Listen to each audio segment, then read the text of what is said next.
Non veg खाणाऱ्यांना हार्टचे problem जास्त होऊ शकतात की व्हेज खाणाऱ्यांना? काय फरक आहे दोघांना? एक व्यक्ती आहे की जो चिकन बॉईल करून खातोय किंवा एग बॉईल करून खातोय, तो नॉन व्हेजिटेरियन. बरोबर. ओके. आणि दुसरा व्यक्ती घेऊयात की जो व्हेजिटेरियन आहे, प्युअर व्हेजिटेरियन, पण तो रोज pasta, pizza, french fries, burgers खातोय. आता तुम्हीच या प्रश्नाचं उत्तर द्या मला की दोघांमध्ये कोणाला? तर सगळ्यात महत्त्वाचं आहे, the way of cooking food is important. म्हणजे तुम्ही जसं त्या खाद्यपदार्थ बनवताना त्याला जास्त महत्त्व आहे. असं नाही की व्हेज चांगलं आहे किंवा नॉनव्हेज खराब आहे, असं नाही. की आजकाल खूप कमी वयात जे अटॅकचे प्रमाण तुम्ही मला मगाशी पण डिस्कस केलं, तर त्याच्यामध्ये बरेच व्हेजिटेरियन लोक आहेत कमी वयात येणारे. तर त्याच्या मागचं कारण काय? B12 deficiency.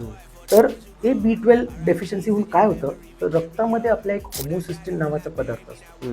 तो B12 कमी झालं की होमोसिस्टिन वाढतं आणि होमोसिस्टिनमुळे रक्त घट्ट होऊन क्लॉट्स किंवा ब्लॉकेजेस तयार होतात.